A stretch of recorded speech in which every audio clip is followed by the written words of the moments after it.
நாகையில் உரையாற்றி திருவாரூர் நோக்கி பயணமாகிறார் திரு விஜய். இந்த உரை பற்றி திரு டிவி சோமு பத்திரிகையாளரிடம் கேட்போம். மூத்த பத்திரிகையாளர் திரு டிவி சோமு, உங்கள் பார்வை என்ன?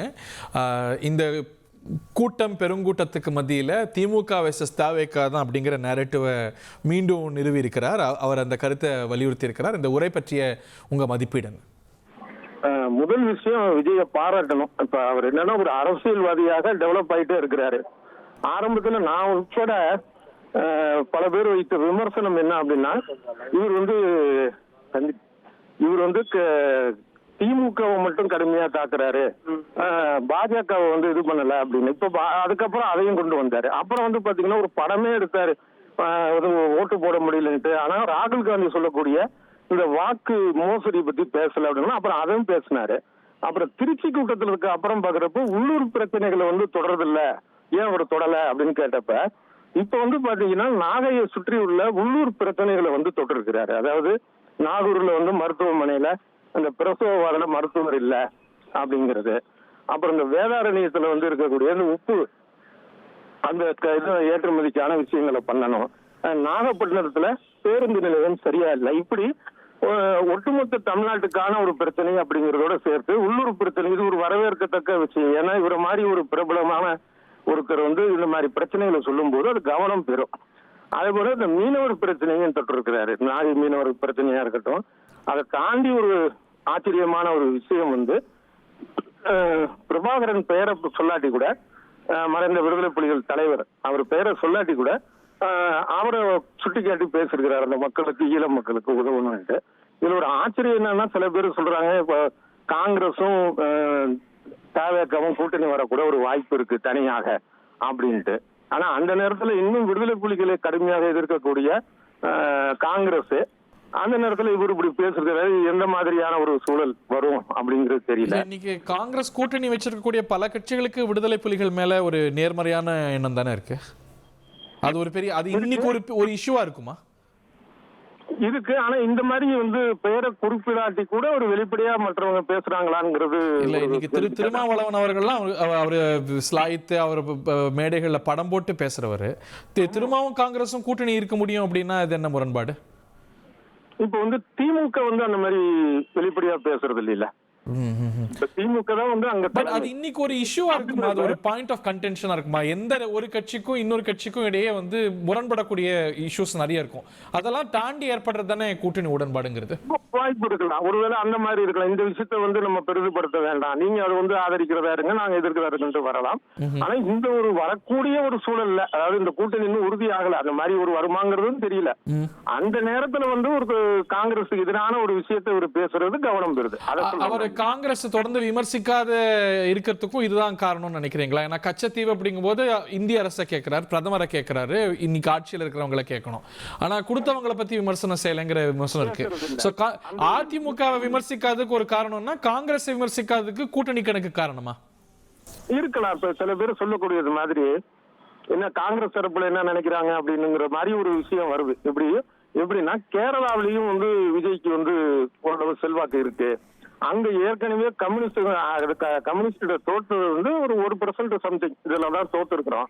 சோ அதை ஈடுகட்டக்கூடிய அளவுக்கு அங்க நமக்கு விஜய் கை கொடுக்கலாம், அவருக்கான ஒரு வாக்கு வங்கி இருக்கலாம். அதனால இங்கேயும் அந்த கூட்டணி வச்சுக்கலாம். இப்ப தமிழ்நாட்டுல வரக்கூடிய சட்டப்பேரவை தேர்தல் வர நேரத்துல தான் கேரளா, பாண்டிச்சேரியில வருது. இதெல்லாம் உதவும் ஒரு கணக்கு காங்கிரஸுக்கு இருக்கலாம் அப்படிங்கிற ஒரு யூகம் இருக்கு.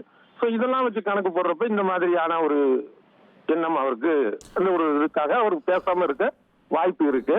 இல்ல இன்னொன்னு என்னன்னா, இப்ப முக்கியமான ஒரு விஷயம் திமுக தலைவர் தமிழ்நாடு முதலமைச்சர் மு க ஸ்டாலின் வெளிநாட்டு பயணம் போறதை பத்தி அவரு கடுமையா பேசிட்டு இருக்கிறாரு. தமிழ்நாட்டுக்கு வெளிநாட்டுல இருந்து முதலீடுகளை கொண்டு வர்றதுக்கா இல்ல நீங்க சம்பாதிச்ச காசை கொண்டு போய் வெளிநாட்டுல முதலீடு பண்ண போறீங்களா அப்படின்ட்டு இது ஒரு முக்கியமான கேள்வி. பொதுவா எதிர்கட்சிகள் இப்படி பேசினா கூட இந்த அளவுக்கு ஒரு வெளிப்படையாக இவர் சொல்லியிருக்கிறாரு. ஒருவேளை அரசியல் ரீதியாக ஒரு சந்திக்கக்கூடிய முதல் அவதூறு வழக்காக இது இருக்க வாய்ப்பு இருக்கு. அதாவது இதை ஒட்டி அவர் ஏன்னா இதுக்கான ஆதாரங்கள் அப்படின்னு அவர் என்ன வச்சிருக்கிறாருன்னு தெரியல.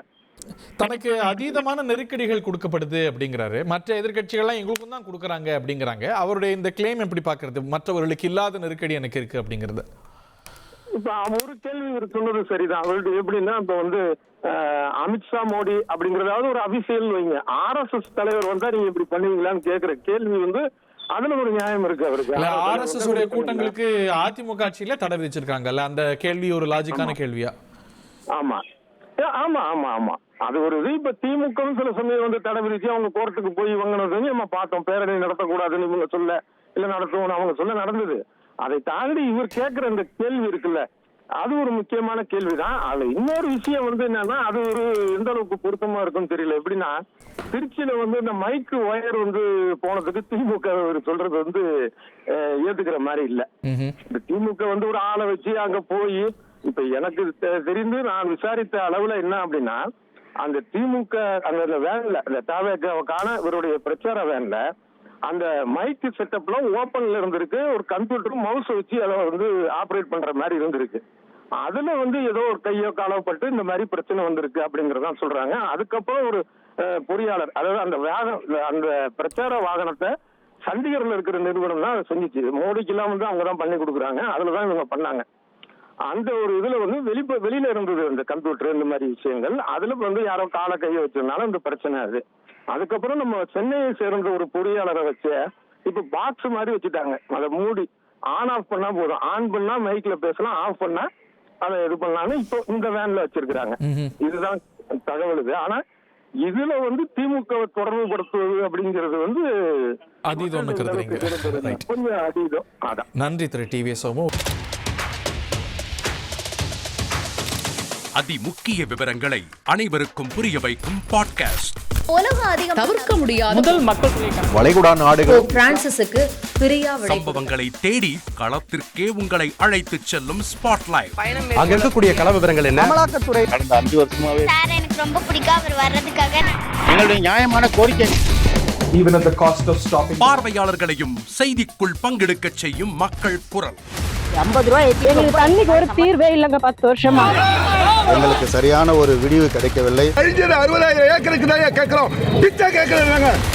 புத்தம் புதிதாக வித்தியாசமாக ஹெலிகாப்டர்களின் உதவி என்ன படிக்கலாம்ன்றதுல பேரண்ட்ஸும் என்கரேஜ் பண்ணணும், ஸ்டூடெண்ட்ஸும் தேர்வு செஞ்சு. எனக்கும் சீமானனுக்கும் பெரிய வித்தியாசம் இல்லைங்க. ஒரு பாயிண்டா சொல்லணும். உங்களுக்கான தலைவர்களை பொழுதுபோக்கு தளத்தில் தேடாதீர்கள், போராட்ட களத்தில் தேடுங்கள். அனைத்தும் உங்களுக்காக. எப்போதும் இணைந்திருங்கள் தந்தி டிவியுடன்.